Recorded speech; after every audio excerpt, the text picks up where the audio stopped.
कहानी की शुरुआत होती है एक ग्रुप एक्सप्लोरर की टीम से जो साउथ अटलांटिक ओशन के बीच में होते हैं। उस शिप पर डेविड नाम का एक वेदर ऑफिसर था जो मौसम का हाल बताता है। वो लोग एक ऐसे आइलैंड की तरफ जा रहे थे जो समंदर के बीचों बीच मौजूद था। सरकार ने डेविड को वहां इसलिए भेजा था ताकि वो उस आइलैंड के बदलते मौसम का ऑब्जर्वेशन कर सके। डेविड को लगभग 1 साल तक वहां रुकना था मौसम का डेटा कलेक्ट करने के लिए। पूरा साल मौसम का डेटा कलेक्ट करने के बाद फिर उसे वापस लौट आना था। डेविड को साल भर का खाना और जरूरत का सारा सामान दे दिया गया था। कई दिन के सफर के बाद आखिरकार वो आइलैंड तक पहुंच गए। वो लोग बोट की मदद से उस आइलैंड पर उतरे। ये आइलैंड पूरी तरह से वीरान था, जहां एक परिंदा भी दिखाई नहीं दे रहा था। उस आइलैंड पर एक लाइट हाउस और एक छोटा सा घर था जहां डेविड को रहना था, क्योंकि इससे पहले भी एक रॉबर्ट नाम का वेदर ऑफिसर यहाँ रहता था, लेकिन अब उसकी ड्यूटी का वक्त खत्म हो चुका था। उसने 1 साल तक अकेले उस आइलैंड पर रहकर मौसम का डेटा कलेक्ट किया। अब उसकी जगह डेविड यहाँ पूरा साल मौसम का डेटा कलेक्ट करने के लिए रहेगा और वो पुराना ऑफिसर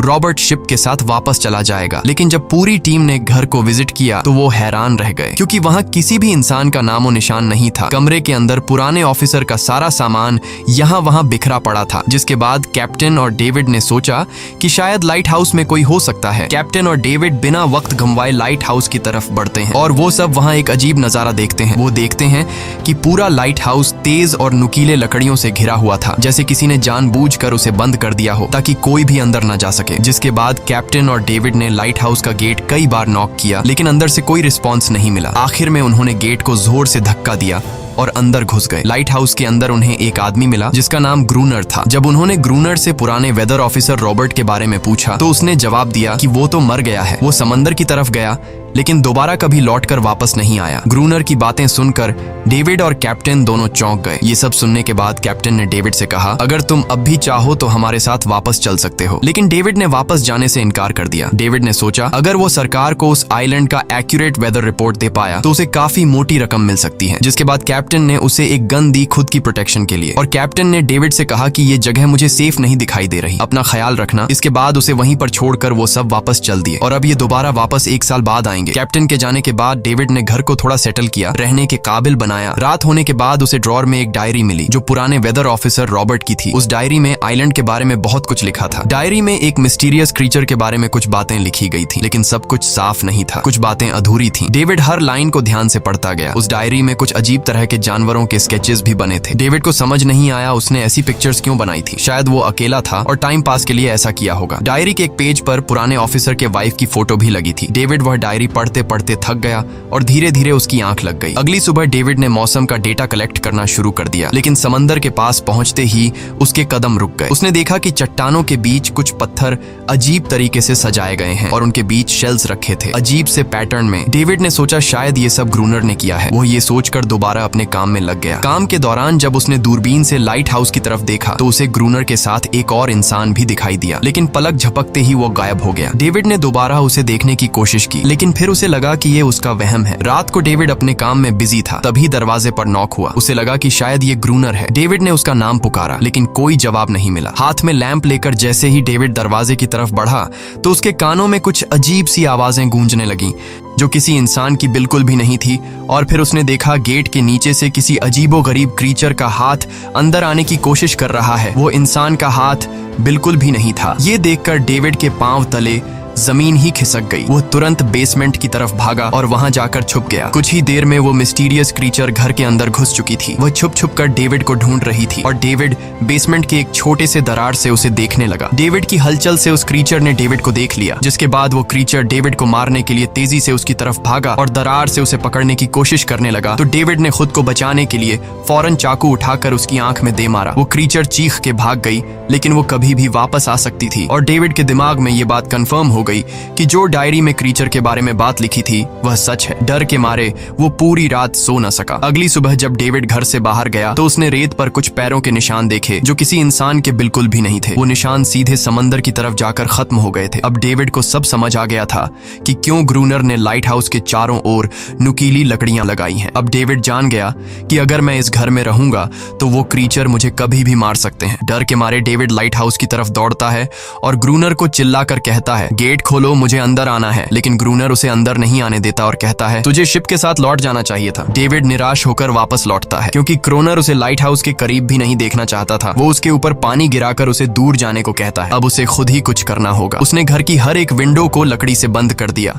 चारों तरफ नुकीली लकड़ियों से घेरा बनाया और गेट के बाहर पुराने कागज और किताबें रखी। फिर उन पर तेल छिड़क दिया ताकि अगर वो क्रीचर वापस आए तो उसे आग से डराकर भगाया जा सके। लेकिन एक बात थी जो डेविड अब तक नहीं जानता था और ये बात उसे आज रात पता चलने वाली थी। खुशकिस्मती से उसे घर के अंदर एक पुराना बॉक्स मिला। उस बॉक्स में एक गन थी और बहुत सारी बुलेट्स। ये देखकर उसे जिंदा रहने की थोड़ी सी उम्मीद मिली। जैसे जैसे सूरज ढलने लगा, डेविड के दिल में डर बढ़ने लगा। कुछ ही देर में चारों तरफ रात का अंधेरा छा गया। डेविड गन हाथ में लिए घर के एक कोने में चुपचाप बैठा था। उसकी दिल की धड़कनें तेज थीं। तभी एक अजीब आवाज सुनाई दी और जब डेविड ने खिड़की से छुपकर समंदर की तरफ देखा तो जैसे उसके पैरों के नीचे से जमीन ही खिसक गई। उसने देखा कि सिर्फ एक नहीं बल्कि पानी में से कई सारी वही अजीबोगरीब क्रीचर्स उसकी तरफ बढ़ रही हैं। कुछ ही देर में वो सब इकट्ठा होकर कमरे का गेट तोड़ने की कोशिश करने लगे। डेविड ने तुरंत गोलियां चलानी शुरू की, जिनमें से कुछ क्रीचर्स गिरकर मर गए। डेविड को लगा कि गोली की आवाज सुनने के बाद वो डरकर भाग जाएंगे, लेकिन अपने साथियों को मरता हुआ देखकर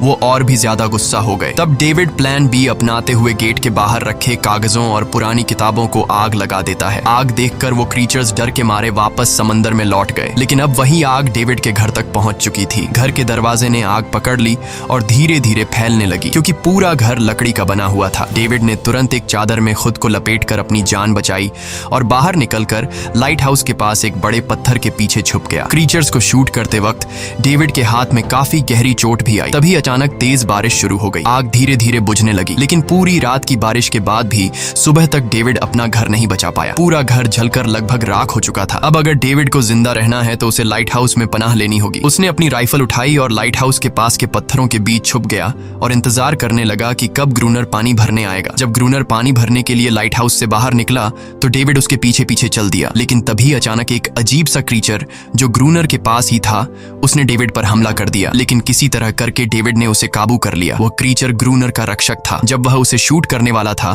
तो ग्रूनर ने तुरंत डेविड को रोका और कहा, रुक जाओ, ये मेरा पालतू है। डेविड ने गोली नहीं चलाई और मौके का फायदा उठाते हुए उसने ग्रूनर के साथ एक शर्त रखी, अगर इस क्रीचर को जिंदा रखना है तो मुझे लाइट हाउस में रहने दिया जाए, नहीं तो मैं इसे मार दूंगा। जिसके बाद ग्रूनर ने हाँ कर दी क्योंकि डेविड के पास ढेर सारा खाना और गन पाउडर था। शाम होने से पहले दोनों बचा हुआ खाना लेकर लाइट हाउस लौट आए और वो दोनों आराम से सो गए। अगली सुबह वो क्रीचर चुपचाप डेविड का हाथ चाट रहा था। जब डेविड नींद से जागा तो उसने देखा कि इस क्रीचर के चाटने की वजह से उसका हाथ पूरी तरह से ठीक हो चुका है। ये सब देखकर डेविड हैरान हुआ। डेविड अब क्रोनर से इस क्रीचर के बारे में और जानना चाहता था और फिर ये सब दुनिया के सामने लाना चाहता था क्योंकि ये किसी जादू से कम नहीं था। डेविड ने सोचा, अगर इस क्रीचर का राज दुनिया के सामने हम लाते हैं तो डेविड और क्रोनर दोनों बहुत सारा पैसा और नाम कमा लेंगे। लेकिन क्रोनर को ये सब नहीं चाहिए था। वो इस आइलैंड से कहीं नहीं जाना चाहता था। क्रोनर का अब इस दुनिया में कोई नहीं बचा था। उसके लिए ये आइलैंड परफेक्ट था जहां वो अपने आप को एक किंग समझता था और अपनी मर्जी का मालिक। इसी वजह से उसने आइलैंड के कई हिस्सों में लिख दिया था, क्रोनर यहाँ का बादशाह है। लेकिन डेविड को ये समझ नहीं आ रहा था कि ये अजीब सी क्रीचर क्रोनर की फालतू कैसे बनी। तो क्रोनर ने बताया कि एक बार क्रोनर ने उसकी जान बचाई थी। वो गलती से उसके फिशिंग नेट में फंस गई थी। तब ये क्रीचर छोटी थी और उस दिन के बाद से वो क्रोनर के साथ ही रह गई। उसकी हर बात माननी शुरू कर दी। लेकिन क्रोनर एक सख्त इंसान था। वो इस क्रीचर के साथ बहुत बुरा बर्ताव करता था। क्रोनर हर दिन इस क्रीचर के साथ फिजिकल रिलेशन रखता था। क्रोनर ने बताया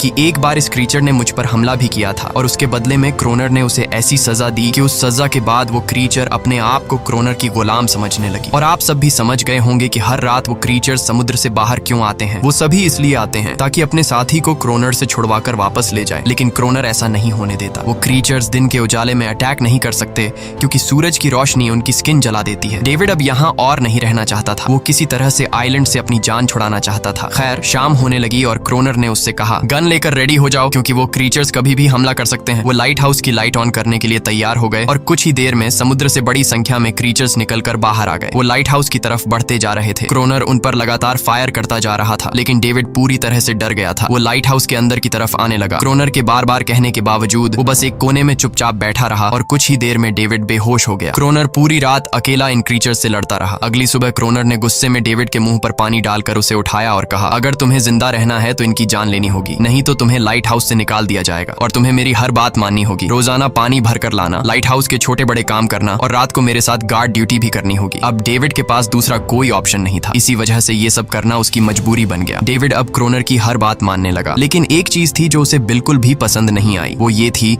कि हर रोज उस फीमेल क्रीचर को अलग अलग तरीकों से फिजिकली टॉर्चर करना। रात होती है, दोनों फिर से गार्ड ड्यूटी के लिए तैयार हो जाते हैं और एक बार फिर वो क्रीचर समुद्र से निकलकर बाहर आते हैं। लेकिन आज डेविड को डर नहीं लग रहा था। उसने क्रीचर पर फायरिंग शुरू की, मगर आज क्रोनर कुछ भी नहीं कर रहा था। वो डेविड को बाहर छोड़कर लाइट हाउस का गेट बंद कर देता है और खुद चुपचाप अंदर बैठ जाता है ताकि डेविड खुद सीख सके कि इन क्रीचर से कैसे लड़ा जाता है। इसी तरह डेविड को लड़ते लड़ते वो रात कट जाती है और सुबह हो जाती है। सुबह क्रोनर ने देखा कि डेविड लाइट हाउस के गेट के बाहर खून में लथपथ बैठा था। अब उसने सीख लिया था कि इन क्रीचर्स से कैसे लड़ना है। इसी तरह समय गुजरता गया, रातों को इन क्रीचर्स से लड़ते हुए और दिन भर क्रोनर के लाइट हाउस के काम संभालते हुए। ये आइलैंड अब उसके लिए एक बंद घर जैसा हो गया था। वो हर वक्त सोचता रहता था कि कब ये जगह छोड़कर आजादी की सांस लेगा। समय के साथ साथ डेविड का उस फीमेल क्रीचर के साथ एक अजीब सी दोस्ती बन गई थी। डेविड को उसके लिए अब बुरा लगने लगा था। अब उसे समझ आया कि अपने लोगों को छोड़कर अकेला रहना कितना मुश्किल होता है। शायद वो क्रीचर भी कुछ ऐसा ही महसूस करती थी। डेविड ने उस क्रीचर को एक नाम भी दिया, अनारियस। इसी तरह से दिन गुजरते गए और फिर एक दिन उन्होंने देखा कि इन क्रीचर्स के अटैक्स धीरे धीरे कम हो रहे हैं। डेविड सोचता है शायद सर्दियों में वो कहीं और चले जाते हैं या फिर शायद उन्हें समझ आ गया था कि इन दोनों से लड़कर कुछ हासिल नहीं होगा। लेकिन क्रोनर ने उससे कहा कि ऐसा बिल्कुल नहीं है, वो फिर से अटैक करेंगे। अब वो अपनी संख्या बढ़ा रहे हैं। कुछ और दिन ऐसे ही गुजर गए। एक रात डिनर के बाद क्रोनर और डेविड ने टाइम पास के लिए चेस खेलना शुरू किया, लेकिन यहीं पर क्रोनर से एक बड़ी गलती हो गई। वो दोनों खेल में इतने उलझ गए कि लाइट हाउस की लाइट्स ऑन करना ही भूल गए। अंधेरे का फायदा उठाकर क्रीचर्स ने उन पर अटैक कर दिया। डेविड ने देखा कि क्रीचर्स की संख्या इतनी ज्यादा थी कि दो लोग मिलकर भी ज्यादा देर तक नहीं लड़ सकते थे और इस बार उनके पास कोई प्लानिंग भी नहीं थी। गन्स की बुलेट्स भी ऑलमोस्ट खत्म हो चुकी थी। किसी तरह बचते बचाते वो लाइट हाउस के टॉप तक पहुंच गए, लेकिन इस बीच क्रोनर के पैर में गहरी चोट आ गई। वो क्रीचर्स आज उन पर भारी पड़ गए थे। दोनों को लगा कि आज उनकी मौत पक्की है, लेकिन खुशकिस्मती से सुबह हो गई। जैसे ही सूरज धीरे धीरे उभरता है, वो क्रीचर्स लाइट हाउस छोड़कर समुद्र में वापस चले जाते हैं। कड़कती धूप निकलने के बाद एनेरियस क्रोनर के जख्म को ठीक करने की कोशिश करती है, लेकिन अब तक डेविड को समझ आ चुका था कि वो इन क्रीचर्स के साथ ये लड़ाई जीत नहीं सकते। बुलेट्स भी अब खत्म होने के करीब हैं। उनके पास खाना भी इतना नहीं है कि वो ज्यादा देर तक चल सके। लकीली अगले दिन जब डेविड लाइट हाउस के बाहर इधर उधर घूम रहा था तो उसने समुद्र में एक जहाज देखा। वो जल्दी से अंदर से फ्लेयर गन लाया और जहाज को सिग्नल देने गया, लेकिन क्रोनर ने उसे रोक दिया क्योंकि वो नहीं चाहता था कि डेविड यहाँ से जाए। उसी वक्त अनारियस ने क्रोनर पर हमला कर दिया। वो डेविड को क्रोनर से बचाना चाहती थी। क्रोनर किसी को भी ये आइलैंड छोड़ने नहीं देना चाहता था। ये आइलैंड उसकी अपनी दुनिया थी जहाँ वो एक किंग की तरह रहता था। वो डेविड को भी जाने नहीं देना चाहता था। इतने समय से अकेला रहने के बाद अब उसके पास कोई था जिससे वो बात कर सकता था, और अगर डेविड उस शिप में वापस चला गया तो वो वहां जाकर सबको एनेरियस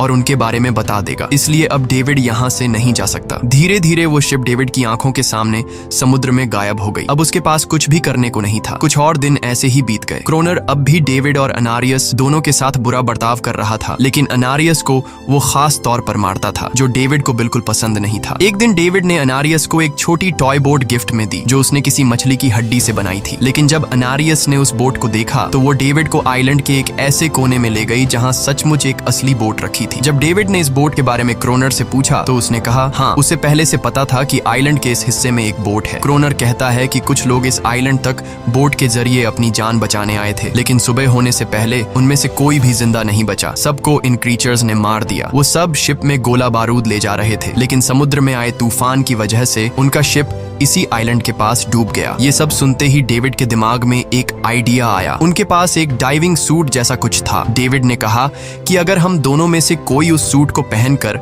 समुद्र के उस हिस्से में जाए जहां वो शिप डूबी थी, तो हो सकता है उन्हें कुछ बुलेट्स या डायनामाइट मिल जाए जिससे इन क्रीचर्स से लड़ना आसान हो जाए। लेकिन क्रोनर ने इस बात को मानने से इनकार कर दिया, पर डेविड अपनी जान को खतरे में डालकर ये काम करने को तैयार था। कुछ और दिन ऐसे ही गुजर गए। डेविड और अनारियस के बीच एक गहरा कनेक्शन बन गया। डेविड डेविड उसे पसंद करने लगा था। इन दोनों को रोमांस करते हुए ये सब क्रोनर ने चुपके से देख लिया। क्रोनर को लगा कि अनारियस उसे छिन जाएगी, इसलिए डेविड को रास्ते से हटाना पड़ेगा। अगले दिन क्रोनर खुद डेविड की बात मानने को तैयार हो जाता है। वो डेविड से कहता है, ठीक है, तुम सूट पहनकर नीचे पानी में जाओगे और वहां ढेर सारा RDX कलेक्ट करोगे, फिर मैं तुम्हें बोट से ऊपर की तरफ खींच लूंगा। लेकिन क्रोनर का असली इरादा कुछ और ही था। वो चाहता था कि डेविड उसकी मदद से समुद्र के नीचे रखे डायनामाइट के बॉक्सेस वापस सरफेस तक ले आए और उसके बाद उसे वही समंदर में अकेला छोड़ दे ताकि वो क्रिएचर्स उसे मार दें। इस तरह डायनामाइट भी उसके पास आ जाएगा और अनारियस फिर से उसकी गुलाम बन जाएगी। वो दोनों बोट में बैठकर उस जगह पहुंच गए जहां शिप पानी में डूबा था। डेविड ने डाइविंग सूट पहना और समंदर के नीचे उतर गया। नीचे जाने के बाद डेविड ने देखा कि शिप पूरी तरह तबाह हो चुकी है, लेकिन उसकी किस्मत अच्छी थी कि उसे कुछ डायनामाइट के बॉक्स मिल गए। लेकिन तभी अचानक कुछ क्रिएचर उसके सामने आ गए। क्रिएचर्स को देखते ही डेविड घबरा गया और नीचे गिर पड़ा। वो डाइविंग सूट इतना भारी था कि वह हिल भी नहीं पा रहा था और डेविड क्रोनर को ऊपर सिग्नल भी नहीं भेज पाया। क्रोनर को लगा कि शायद वह क्रिएचर्स डेविड को मार चुके हैं, लेकिन असल में वो तो सिर्फ 2 छोटे बच्चे थे। डेविड ने जैसे तैसे करके अपना डाइविंग सूट वहीं छोड़ दिया और ऊपर सतह तक खुद को पहुंचाया। उन्हें वहां कुछ पुराने बॉक्स मिले जिनमें डायनामाइट था। इसके बाद यह दोनों काम पर लग गए। उन्होंने लाइट हाउस के आसपास 2 लेयर्स में डायनामाइट बिछा दिया ताकि जब अगला हमला हो तो वे मॉन्स्टर्स को एक ही बार में खत्म कर सकें। कुछ महीने बीत गए और बर्फबारी का मौसम आया, लेकिन एक बार फिर वो क्रिएचर्स गायब हो गए। अचानक से अटैक बंद हो चुके थे, जैसे क्रिएचर्स को खबर मिल गई हो कि उनके लिए जाल बिछाया गया है, इसीलिए अब वो अटैक नहीं कर रहे थे। क्रोनर को लगा कि शायद अनारियस ने उन क्रिएचर्स को खबरदार कर दिया है, जिसकी वजह से वो अनारियस पर जुल्म करने लगा, लेकिन डेविड ने उसे रोक लिया। आखिर में दोनों ने मिलकर एक नया प्लान बनाया, लाइट हाउस का मेन गेट खुला छोड़ने का, ताकि जैसे ही वो क्रिएचर्स पास आए डायनामाइट से उन सबको उड़ा दिया जाए। डेविड ने चालाकी से काम लेते हुए अनारियस को लाइट हाउस के टॉप पर चीखने को कहा। एनरिस की आवाज सुनते ही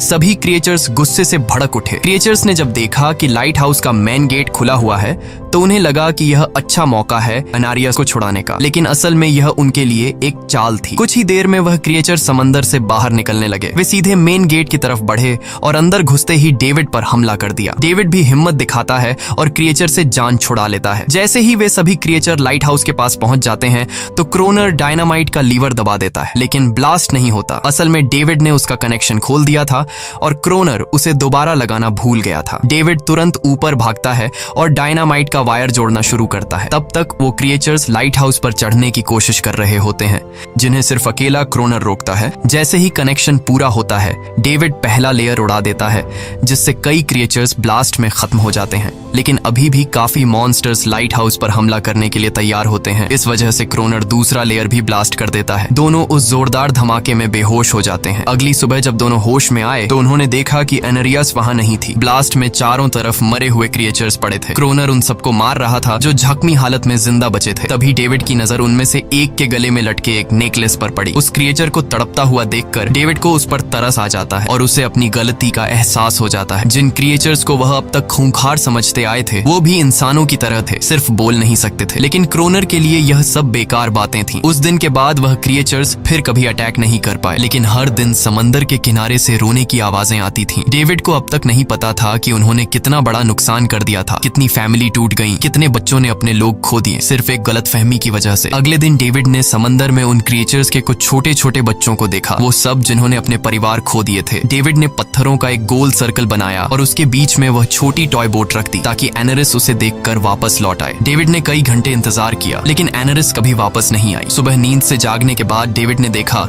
कि क्रोनर सो रहा है। क्रोनर के पास कुछ पुरानी चीजें रखी थीं, उनमें एक पुरानी तस्वीर भी थी और जैसे ही डेविड ने उस तस्वीर को देखा वह हैरान रह गया। वह लड़की जिसका फोटो उसने पहले दिन पुराने ऑफिसर रॉबर्ट की डायरी में देखा था वह कोई और नहीं बल्कि क्रोनर की पत्नी थी और फोटो में क्रोनर उसके साथ खड़ा था। असल में 1 साल पहले आए वेदर ऑफिसर रॉबर्ट मरा नहीं, बल्कि उसने अपनी पहचान बदल दी थी, यानी क्रोनर ही वेदर ऑफिसर रॉबर्ट है, बस उसने अपना नाम बदल लिया था क्योंकि अब वह कभी इस आइलैंड को छोड़ना नहीं चाहता था। ये सब देखकर डेविड ने भी यह उम्मीद छोड़ दी कि वह कभी इस आइलैंड से जा पाएगा। अगले दिन शाम को जब डेविड समंदर के किनारे गया उसने देखा कि उस सर्कल में रखी छोटी बोट अब वहां नहीं थी, लेकिन उसी जगह पर उसने एक क्रीचर का छोटा सा बच्चा देखा जिसके हाथों में वह बोट थी। डेविड ने अपने हाथ में जलती हुई लकड़ी को उस सर्कल के बीच में फेंक दिया ताकि वह दिखा सके कि उसका इरादा लड़ने का नहीं है और उसे किसी को खतरा महसूस न हो। वह उनके साथ दोस्ती करना चाहता था। कुछ ही देर बाद समंदर की लहरों से एनारिस निकलती है और उसके पीछे पूरा क्रीचर्स का ग्रुप भी समंदर से बाहर आता है, लेकिन इस बार परिवार कोई भी डेविड पर अटैक नहीं करता, क्योंकि वे भी अब शांति चाहते हैं। उनका इरादा सिर्फ एक सुरक्षित जगह पाने का था अपने बच्चों के लिए। लेकिन तभी वहां क्रोनर हाथ में बंदूक लिए पहुंच जाता है। क्रोनर को लगता है कि अगर शांति हो गई तो उसे सबसे ऊपर होने का एहसास कैसे होगा। डेविड उसे समझाने की कोशिश करता है कि ये क्रीचर्स लड़ना नहीं चाहते, ये शांति चाहते हैं। लेकिन क्रोनर किसी की नहीं सुनता। वो एनेरियस से चिल्लाकर कहता है, अंदर चली जाओ। लेकिन ये पहली बार था कि एनेरियस ने उसकी बात नहीं मानी, क्योंकि अब वह उसकी नौकरानी नहीं थी। यह देखकर क्रोनर को लगता है कि अब इस आइलैंड पर उसकी बादशाहत नहीं रही। क्रोनर खुद को अंदर से कमजोर महसूस करने लगता है, क्योंकि अब कोई भी उसका हुक्म नहीं मान रहा था। गुस्से में उसने लाइट हाउस की तरफ कदम बढ़ाए। डेविड को लगा शायद क्रोनर को अब समझ आ गया होगा कि हर एक जानवर आजादी चाहता है, कोई भी किसी का गुलाम बनकर नहीं जीना चाहता। लेकिन क्रोनर के सर से बादशाहत का भूत कहां उतरने वाला था। जैसे ही वह लाइट हाउस पहुंचा, उसने सिग्नल गन से एक फ्लेयर छोड़ी, जो सीधा जाकर एक क्रीचर के बच्चे से टकरा गई। उस बच्चे की तुरंत मौत हो गई। सभी क्रीचर्स डर के मारे भाग गए और एनेरियस ने भी डेविड पर अपना पूरा भरोसा खो दिया। गुस्से से पागल डेविड तुरंत लाइट हाउस की तरफ भागता है क्रोनर को सबक सिखाने। डेविड उससे लड़ने लगता है, क्यों किया तूने ये सब? ये लोग तो बस शांति चाहते थे। लेकिन क्रोनर इतना हिंसक हो चुका था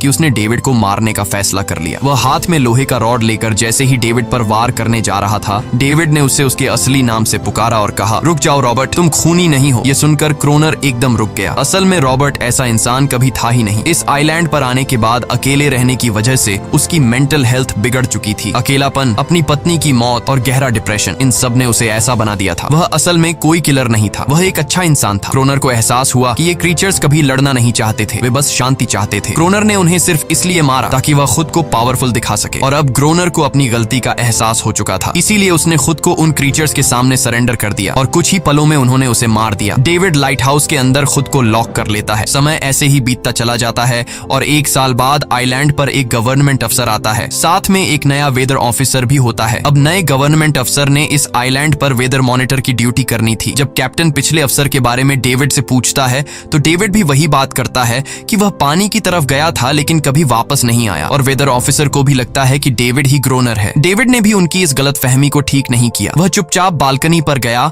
और खड़ा हो गया बिना कुछ कहे, क्योंकि अब वह भी इस आइलैंड को छोड़ना नहीं चाहता था, बिल्कुल क्रोनर की तरह। इसी दौरान एनेरिस भी अपने परिवार के साथ खुश थी। अब उन्हें किसी क्रोनर जैसे आदमी का डर नहीं था। अब वे आइलैंड पर भी और समंदर में भी आजादी से जी सकते थे। इसी के साथ कहानी खत्म हो जाती है। अगर वीडियो आपको अच्छी लगी हो तो हमारे चैनल को जरूर सब्सक्राइब कीजिए।